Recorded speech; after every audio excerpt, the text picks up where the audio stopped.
Welcome to How to Retire on Time, a show that answers your questions about all things retirement, including income, taxes, Social Security, healthcare, and more. This show is an extension of the book, How to Retire on Time, which you can grab today on Amazon, or you can go to www.howtoretireontime.com. My name is Mike Decker. I'm the author of the book, but I'm also a licensed financial advisor, insurance agent, and tax professional, which means when it comes to financial topics, we can pretty much talk about it all. Now, that said, please remember this is just a show, so everything you hear should be considered informational, as in not financial advice. If you want financial advice, then request your wealth analysis from my team today by going to www.yourwealthanalysis.com. With me in the studio today is Mr. David Franson. David, thanks for being here today. Yes, hello. Thank you for having me. Yeah, David's going to be reading your questions, and I'm going to do my best to answer them. Now, you can send your questions in right now or anytime this week. Just save this number, 913-363-1234. Again, that number is 913-363-1234. Or you can email them to heymike@howtoretireontime.com. Let's begin. Hey, Mike, how do people manage their income in retirement? As in, do they get it once a year and have to spread it out? Do people get monthly checks? This is a seemingly simple question from an administrative standpoint, but it is an emotionally devastating question to answer. Why? Because we're all used to just getting a paycheck. Yeah. We are controlled by that paycheck. It's as simple as, okay, I have X amount of money that just got in my bank account. That's how much I can spend this month. We are hardwired over 30 to 40 years of working to just kind of manage our money around that paycheck. So it's very normal to say, hey, I kind of want to replicate that. Yeah. Business owners might be a little bit different because they're used to having to just make it work, right? People that work off of commission-only jobs might be able to make it work in a more flexible way, but most people got a paycheck. Mm-hmm. It was routine, it was consistent. And so here's kind of how it works. Let me break it down. If you got a pension, if you qualify for Social Security, you're getting the monthly checks. That's just how it works. If you buy an annuity and turn on lifetime income or annuitization, you would get monthly checks. And you might wonder, well, why did you just say the same thing twice? I didn't. Lifetime income is exactly what it sounds like. It's guaranteed income for life based on the contract, and you have that as long as you live. Annuitization specifically is more applicable to a term called period certain. That means whether you're alive or not, someone's going to get monthly checks for this predetermined period of time, whether it's 5 years or 10 years or 20 years or whatever it is. Okay, so a little bit different semantically, but it still results into monthly checks. Any questions on that before I go into the occasional checks? No, I got it. Occasional checks, you've got your dividends. So they happen when they happen, whether it's bond dividends, whether it's you got some blue chip stocks, which is a fancy way of saying stocks that pay a good dividend. Okay, REITs, privately held REITs or publicly traded REITs, they would have a dividend. DSTs, they pay out a dividend, but it's not necessarily every month. So you kind of have to plan around that. Do you have just quarterly income and you work through it once a quarter? Do you have it biannual? And it just depends on the investment, what they're offering. And then you've got the portfolio income. And this is where people really struggle because your entire life, this money was something you never touched. It was like a sin. If you had a life event and you had to pull money out of your 401k, you probably felt bad about doing it because it was your savings. Yeah. And that's not to be mean or disparaging.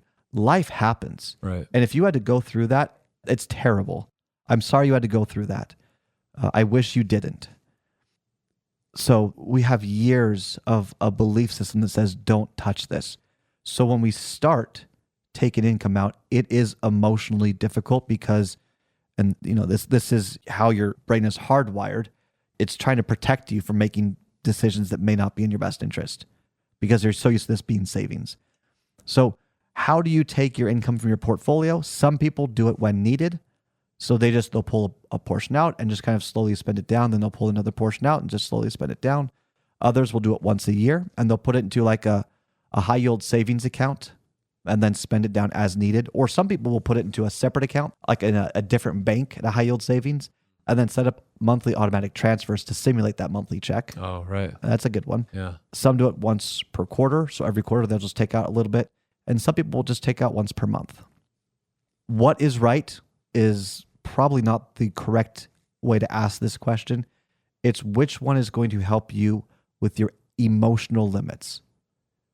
Are you okay just getting everything in your bank account and making it last for the whole year?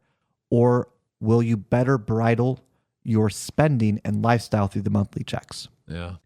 And if that's the case, yeah, throw it into high yield savings once a year or twice a year or once a quarter, depending on what you're willing to do. Because the more frequently you're having to sell positions or adjust the portfolio or look for money, it's just time. Or you could just do it in 1 year and then go from there. So that's more of a personal preference. One more thing I want to mention, and that is when it comes to starting your retirement, some people want what I'm going to call training wheels. Okay? When I say training wheels, they just can't wrap their head around pulling income from their portfolio. So what they'll do, at least this is how I help them emotionally overcome the idea of income in retirement. I say, okay, great. You need income for the next 5 years, right? And they say, yes. Great. How much is it? We put the plan together and we see roughly what that number is. I say, great.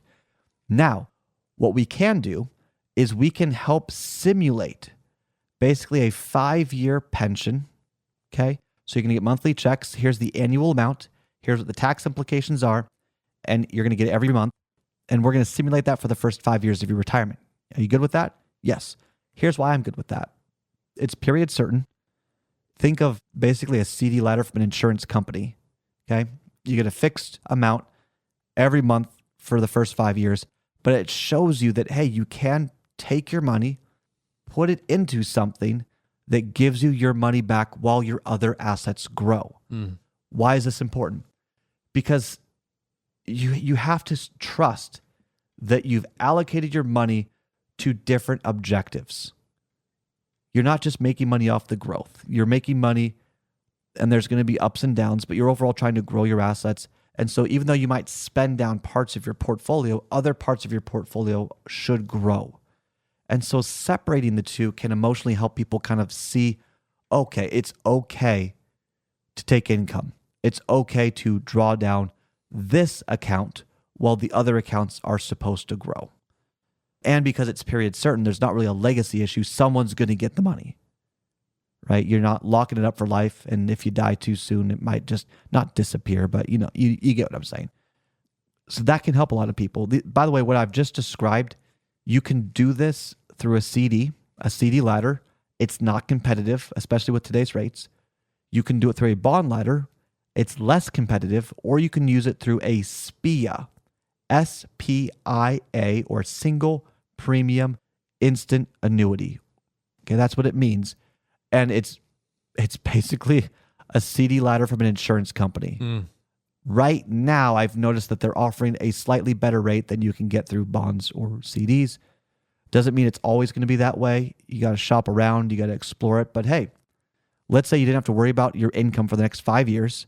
You could simulate how to get your own money back. It's principal protected, so it can't lose money, and the rate can't change, the amount can't change, just to help you ease into retirement. That's why I call it the training wheels. Yeah, I see. Because it is one of the most stressful things you can do in life is to retire. To give up a paycheck and have to simulate your own paycheck on your own, especially when you don't have a financial background, especially when you don't really understand the tax code, which most people don't. It's very thick. It's lots of pages. Yeah. Yeah, it's real page turner. Yeah, right. I mean, geez. You don't need what's the sleep aid? You don't need melatonin next to your bed. You need the tax code next to your bed. Yes. So, and I say that jokingly because I personally love the tax code and going through it. I know most people don't. But what I'm getting at is there are so many ways that you can take income from retirement. It doesn't have to be one way. It's what is right for you. What's the framework or the system that's going to help you, and then implement that. But yes, in retirement, you will probably need to take income from your assets. The question is how? And that's a great conversation that starts with planning and then goes to strategy and then goes to your portfolio design. That's all the time we've got for the show today. If you enjoyed the show, consider subscribing to it wherever you get your podcast. Just search for How to Retire on Time. Discover if your portfolio is built to weather flat market cycles or if you're missing tax minimization opportunities that you may not even know exist. Explore strategies that may be able to help you lower your overall risk while potentially increasing your overall growth and lifestyle flexibility. This is not your ordinary financial analysis. Learn more about Your Wealth Analysis and what it could do for you regardless of your age, asset, or target retirement date. Go to www.yourwealthanalysis.com today to learn more and get started.